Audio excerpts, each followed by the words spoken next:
السلام علیکم ورحمۃ اللہ تعالی وبرکاتہ۔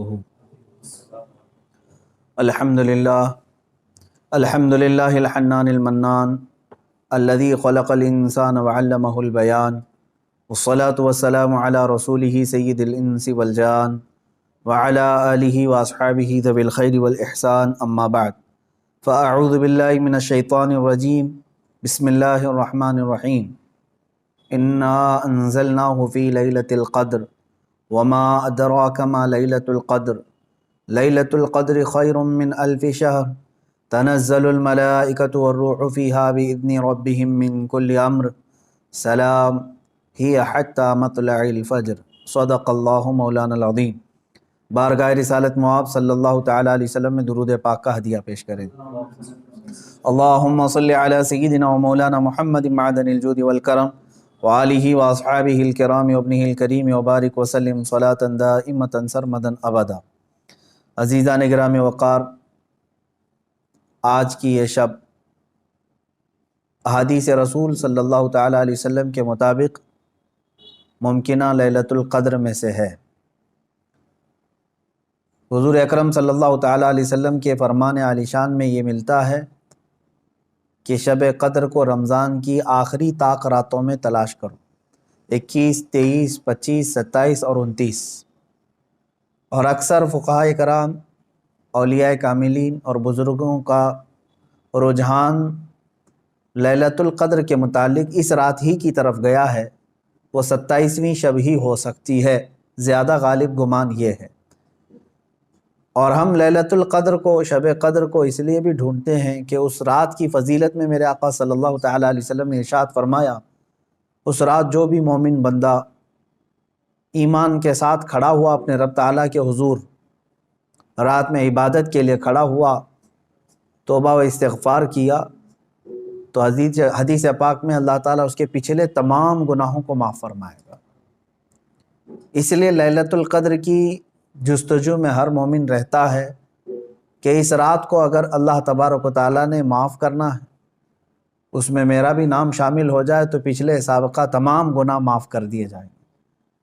اللہ تبارک و تعالیٰ ہمیں لیلۃ القدر کی برکتیں عطا فرمائے اور سابقہ خطاؤں اور گناہوں کو مولا معاف فرمائے۔ میں تمام مومنین سے یہی کہوں گا کہ یہ رات جس کے متعلق قرآن کہتا ہے لیلۃ القدر خیر من الف شہر، یہ ایک شب قدر جو ہے، ایک لیلۃ القدر، ایک رات 1000 مہینوں سے افضل ہے۔ 1000 مہینوں سے افضل ہے۔ 1000 مہینے کئی سالوں میں ہو جائیں گے۔ جب آپ اس کو ترتیب دیں گے 1000 مہینے تو کتنے سال بن جائیں گے؟ تو یہ اتنے سالوں سے بہتر ایک رات ہے۔ یوں سمجھ لو پوری زندگی عبادت کرنا ایک طرف اور لیلۃ القدر کی اس مقدس گھڑی میں عبادت کرنا ایک طرف۔ اس لیے اس رات کو ضائع ہونے نہ دیں۔ جو لوگ اس رات کو عیش و عشرت میں اور ادھر ادھر بیٹھ کر کے یا پھر گھومنے پھرنے میں، بائک رائڈنگ میں اور لوگوں کے تماشے دیکھنے میں جو گزارتے ہیں، میں سمجھتا ہوں وہ بہت بڑے حرمہ نصیب ہیں۔ انہوں نے اپنی قسمت میں ملی ہوئی اس رات کو اپنے ہاتھوں ضائع کیا، ہلاک کیا۔ اور اسی لیے میرے آقا صلی اللہ تعالیٰ علیہ وسلم کی حدیث بھی ملتی ہے، وہ شخص تباہ و برباد ہو جائے، ہلاک ہو جائے جو رمضان کو پایا مگر اس کی قدر نہیں کیا۔ اب حضور پاک صلی اللہ تعالیٰ علیہ وسلم نے اس کے لیے دعائے ہلاکت فرمائی ہے، تو ایسا بندہ تو ہلاک ہونا ہی ہے، ایسے کو تو برباد ہونا ہی ہے جو رمضان پایا لیکن اس کی قدر نہیں کر سکا۔ تو میرے عزیزو، میں تمام نوجوانوں سے یہی کہوں گا، تمہارے لیے کھیلنے کودنے اور دوسرے کاموں کے لیے اور بھی بہت سارے اوقات ہیں، لیکن اس پاکیزہ وقت کو اس طرح ضائع نہ کرو۔ اور جو دیکھنے میں ملتا ہے، اس رات کو لوگ دوست احباب کے ساتھ نکل پڑتے ہیں، چلو عیش و عشرت کرنا ہے، کچھ گھومنا ہے پھرنا ہے، لوگوں کو پریشان کرنا ہے۔ اب تو حالات لاک ڈاؤن کے ہیں، باہر اگرچہ جانے نہ ملے مگر اپنے نوجوان بچے اپنے ہی محلے میں لوگوں کو، پولیس کو پریشان کرنے کے لیے نکلتے ہیں۔ تو کیا یہ رات اس طرح کے عیاشیوں کے لیے آتی ہے؟ کیا تم اس کو اوروں کی طرح، غیروں کی طرح سمجھتے ہو کہ انٹرٹینمنٹ کی ایک رات ہے، دوسروں کے تہواروں کی طرح رقص کرنا، ناچنا، شراب پینا، معاذ اللہ؟ یہ وہ رات ہے جو تمہارے سابقہ گناہوں کو معاف کرنے کی بشارت لے کر کے آ رہی ہے. تم اس کی طرف توجہ نہیں دیتے. تو پھر ایک بات یہ بھی یاد رکھ لو، تم میں سے کسی کو یہ بات خبر نہیں ہے، کسی کو معلوم نہیں ہے کہ اگلا رمضان تمہاری زندگی میں آئے گا کہ نہیں آئے گا. نہیں معلوم ہے. یہاں تو لاشیں اس طرح سے دیکھنے کو مل رہی ہیں، روزانہ موت کی خبریں اس طرح عام ہو چکی ہیں. تو آپ اندازہ کرو کہ اگر آپ کو اللہ تعالیٰ نے یہ رات عطا کیا ہے تو یہی سوچ کر کے کہ آپ عبادت کرو کہ شاید میری زندگی کی آخری رات ہوگی، یہ لیلۃ القدر شاید میری زندگی میں دوبارہ نہیں ملے گی. جب یہ تصور تمہارے اندر آئے گا تو انشاءاللہ عبادت کا ایک ذوق بھی بڑھ جائے گا، لطف بھی آئے گا، اور اللہ تعالیٰ سے گڑ گڑا کر کے مانگو گے بھی. اس طرح سے مانگو کہ مولا اگر یہ میری زندگی کی آخری شب قدر ہے تو اس رات کو بخشے بغیر مجھے اپنی جگہ سے نہ اٹھا، میرا نام بخشے وہ میں شمار فرما. جیسے کہ حضور پاک صلی اللہ تعالیٰ علیہ وسلم مکہ مکرمہ حاضر ہوئے اور جب واپس ہونے لگے تو خانہ کعبہ کے پاس آپ نے یوں دعا فرمائی تھی کہ اللہ اگر یہ میری آخری زیارت ہے خانہ کعبہ کے پاس تو پھر یہاں سے مولا ہم سب کی مغفرت کے بغیر ہمیں باہر نہ فرما. تو اس طرح سے آپ اس رات کو بھی یہ سمجھ کر کے دعا کریں کہ اگر میری زندگی میں اور دوبارہ رمضان آنا نہیں ہے یا لیلۃ القدر آنے کا ہماری زندگی میں کوئی نصیبہ نہیں ہے تو مولا اس رات کو ہی ہمیں معاف فرما دے اور اس کے بعد والی زندگی کو کبیرہ اور صغیرہ گناہوں سے محفوظ فرما دے. یہ لیلۃ القدر کے سلسلے میں میرے عزیزوں عبادتوں کا اہتمام کریں. عورتیں اپنے گھروں میں بچوں کو بھی لے کر بچیوں کو بھی لے کر بیٹھیں. صرف جاگنا اصل مسئلہ نہیں ہے. بعض لوگ سمجھتے ہیں کہ جاگنا چاہیے، جاگنے کا مطلب موبائل لے کر بیٹھ کر کے جاگنا، یہ فضیلت کی بات ہے. جاگنا اس کے لیے افضل ہے جو اپنے آنکھیں قرآن کی تلاوت میں لگا چکا ہو یا اپنے جسم کو رب ذوالجلال کی عبادت میں مصروف کر چکا ہو. اور اگر خالی جاگنا اور غیبت کرنا، چغلی کرنا یا واہیات دیکھنا ہے تو میں سمجھتا ہوں اس سے بہتر ہے سو جانا اس آدمی کا. وہ سو جائے گا تو کچھ گناہوں سے بچ جائے گا. تو یہ محض گناہ کرنے کے لیے جاگنا یہ افضل نہیں ہے اور نہ ہی اس میں کوئی نیکی کی بات ہے. اللہ تبارک و تعالیٰ سب کو اصلاح کی توفیق عطا فرمائے. آج میں خصوصیت کے ساتھ اس لیلۃ القدر میں آپ تمام کے سامنے حاضر آیا ہوں ایک درد دل لے کر کہ فلسطین کے مسلمانوں کے ساتھ جو حالات آج پیش آ رہے ہیں یہ نئی بات تو نہیں ہے. پچھلے 70 سالوں سے وہ اس ظلم کو برداشت کر رہے ہیں، لیکن اب حد ہو گئی ہے مسلمانوں. مسجد اقصیٰ میں بیت المقدس میں اسرائیلی پولیس داخل ہو کر اپنے جوتوں سمیت اور گولیوں سے مسلمانوں کو نشانہ بنانا. باضابطہ ہمیں وہاں کی جو خبریں آ رہی ہیں، لوگ نماز میں مشغول ہیں، دعاؤں میں مشغول ہیں. کل بڑی رات تھی وہاں پر، کل لیلۃ القدر تھی. شب قدر کے لیے وہاں پر ہزاروں کی تعداد میں لوگ جمع ہیں، بچے بھی ہیں، بوڑھے بھی ہیں، جوان بھی ہیں، عورتیں بھی ہیں. وہ پیچھے آمین کہنے کے لیے آ بھی جاتی ہیں. ان سب کو ان ظالموں نے نشانہ بنایا ہے. مسجد اقصیٰ خون میں نہا رہی ہے. قبلہ اول ہمارا، بیت المقدس ہمارا، آج وہاں خون کی ہولی کھیلی جا رہی ہے. اب مجھے یہاں پر بات صرف اتنی کرنی ہے کہ وہ کہاں گئے سیکولر کے بھوت، وہ کہاں گئے جو انصاف اور امن و امان کی بات کرنے والے، ہیومن رائٹس کی تنظیمیں، کیا ان کے منہ میں گھی لگ گیا ہے؟ کیا ہے آج ان مسلمانوں کے خلاف جو حالات پیدا کیے جا رہے ہیں اسرائیلیوں کی طرف سے، اس پر کوئی آواز نہیں اٹھاتا؟ یہ دہشت گردی نہیں ہے میرے عزیزو. آپ سمجھو پوری دنیا ایک طرفہ دہشت گردی کے لیبل کو صرف مسلمانوں پر چسپاں کرنا چاہتی ہے. ورلڈ کا سب سے بڑا دہشت گرد ہے یہ.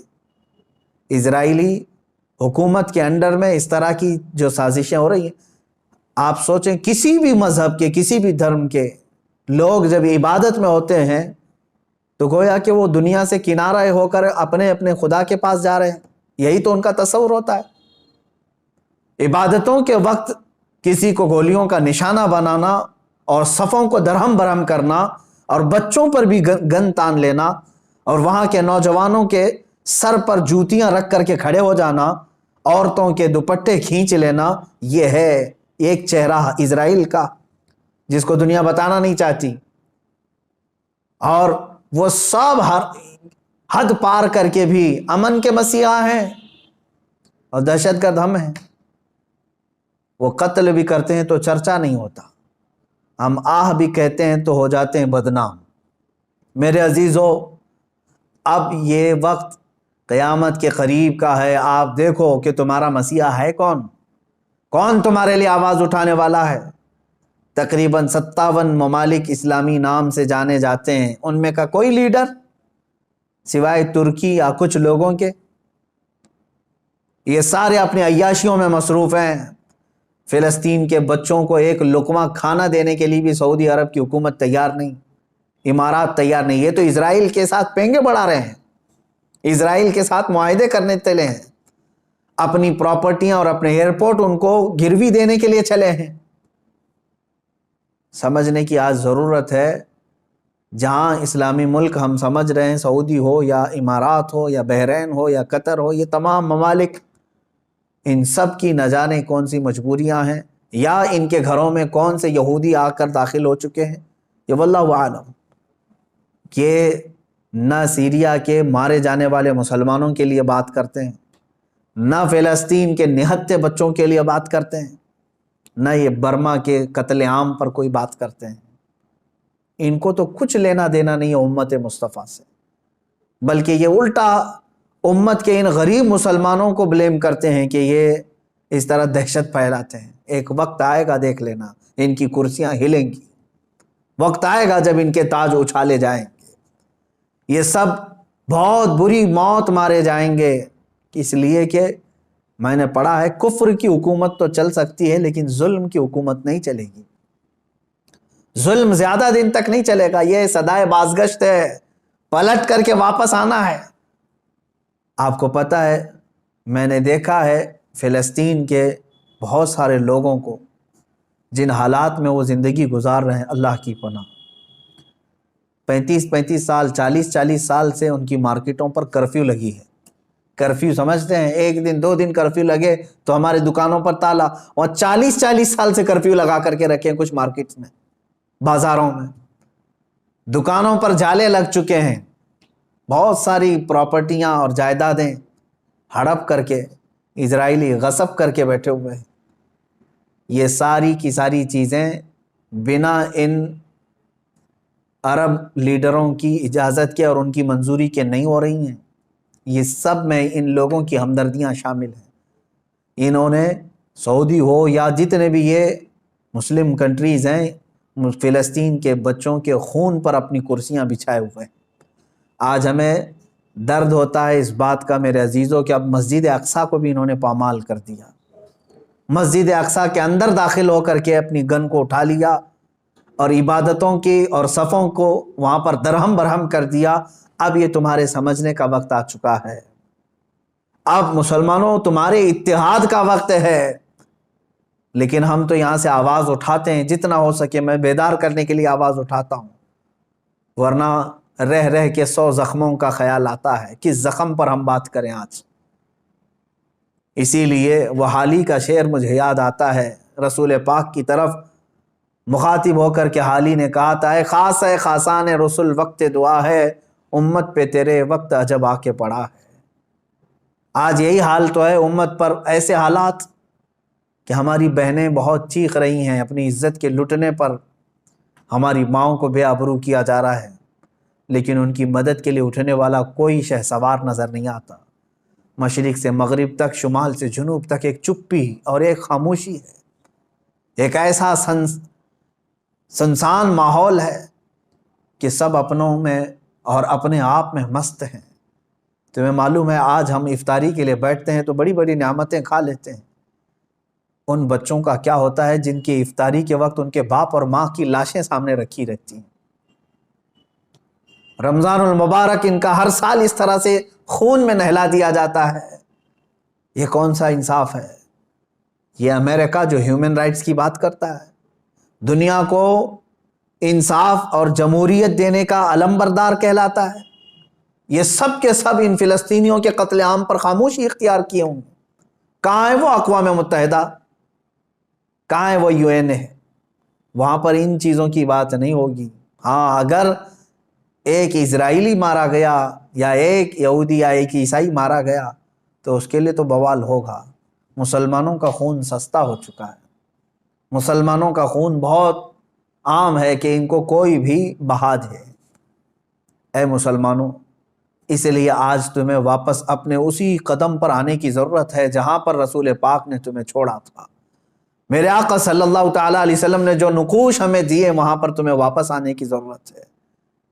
تم اگر دنیا کی رضامندی کے لیے اپنے آپ کو بیچتے ہو، چند لوگوں کی رضا کے لیے اپنے آپ کو بدلتے ہو، تو یاد رکھنا یہ دنیا کبھی تم سے راضی نہیں ہوگی، کبھی راضی نہیں ہوگی۔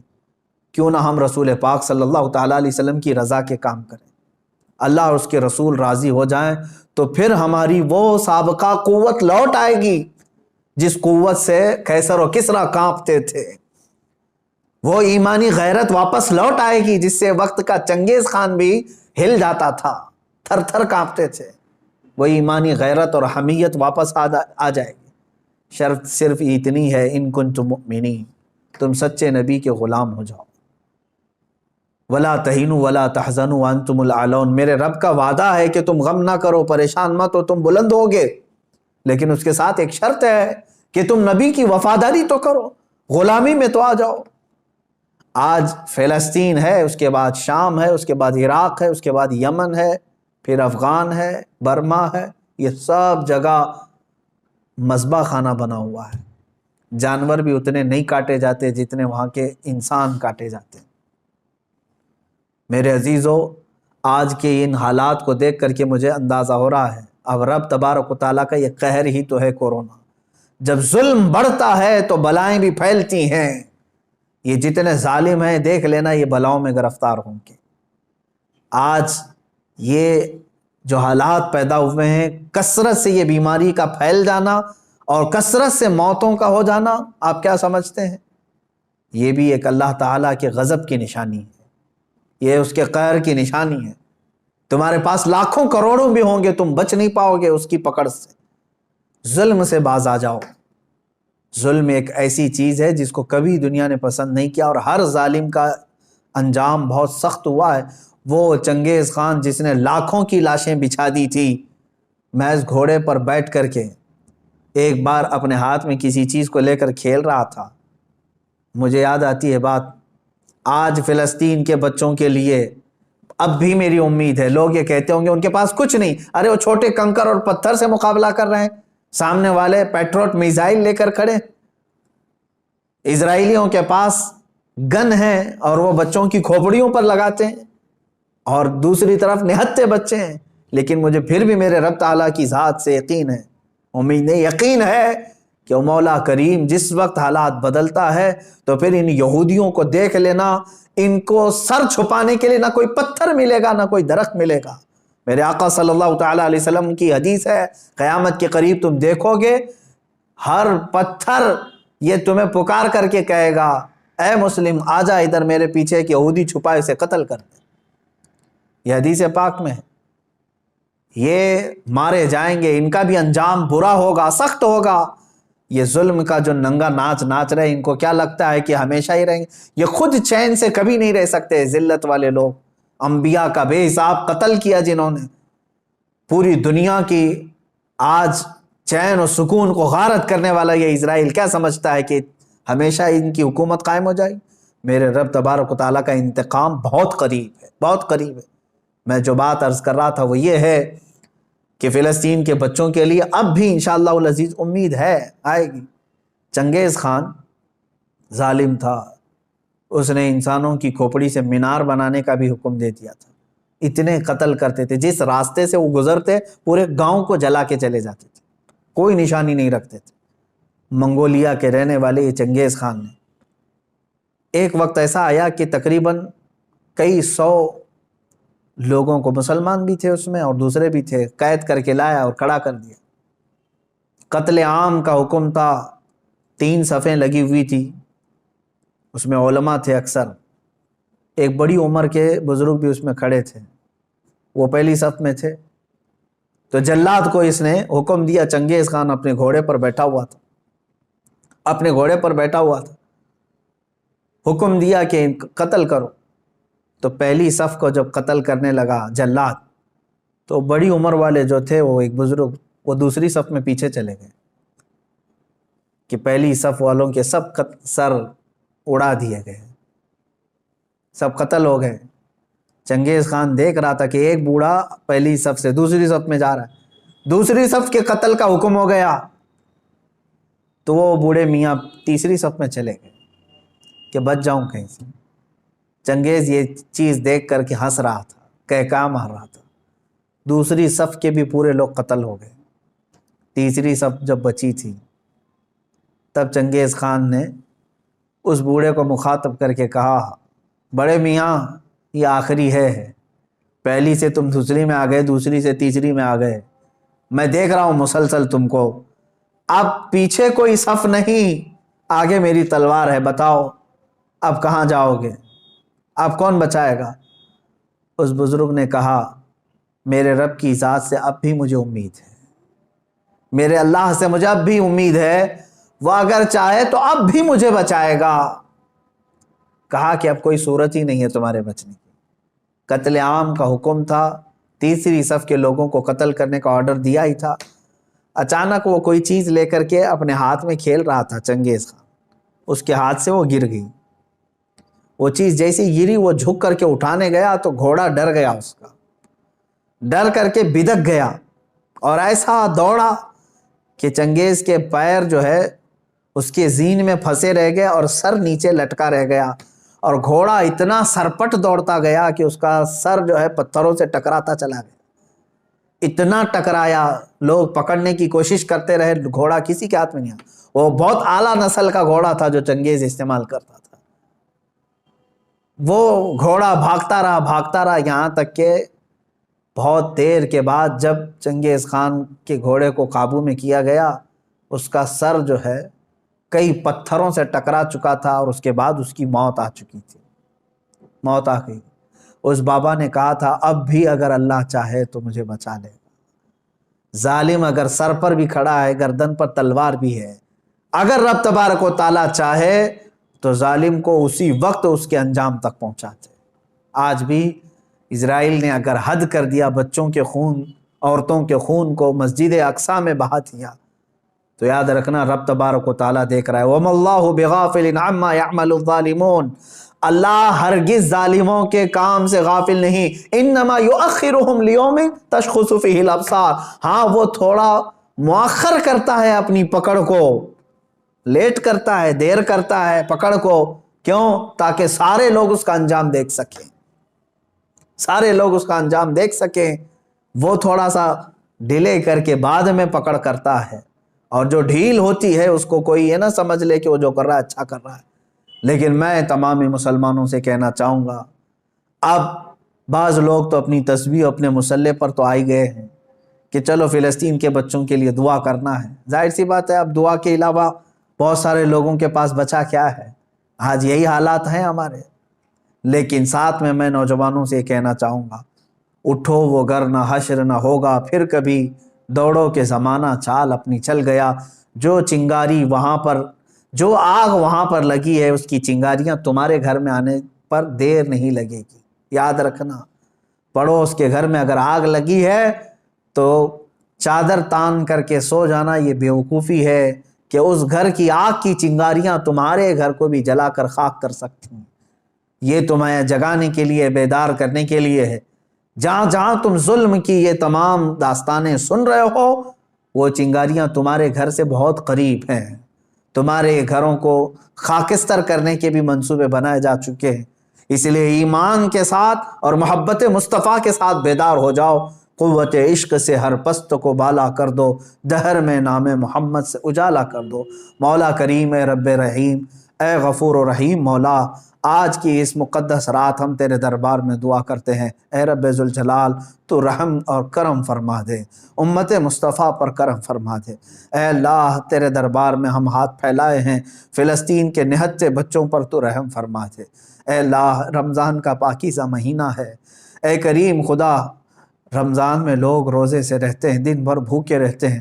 اے کریم خدا، اسرائیلی یہودی ظالم جنہوں نے ان کی افطاری سے قبل ان کو خون میں نہلا دیا یا ان کے رات کی تراویح میں ان کو خون سے نہلا دیا ہے، مولا تو کریم ہے، تو رؤوف و رحیم ہے، عزیز ذو انتقام ہے، ان ظالموں کو کیفر کردار تک پہنچا دے، ان کو تہس نہس فرما دے، اسلام و سنیت کا بھول بالا فرما، کفر و شرک کا منہ کالا فرما، جتنے برے منصوبے اسلام اور مسلمانوں کے خلاف بنائے جاتے ہیں مولا سب کو تو خاک میں ملا دے۔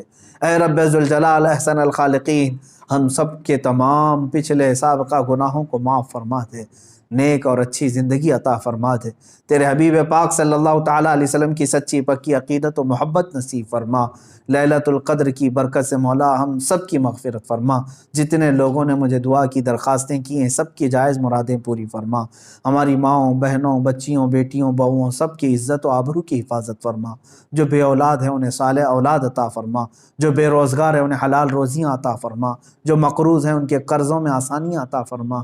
اے رب ذوالجلال، جو جس پریشانی میں مبتلا ہے تو بہتر جانتا ہے، تو علیم و خبیر ہے، مولا سب کی پریشانیوں کو دور فرما دے۔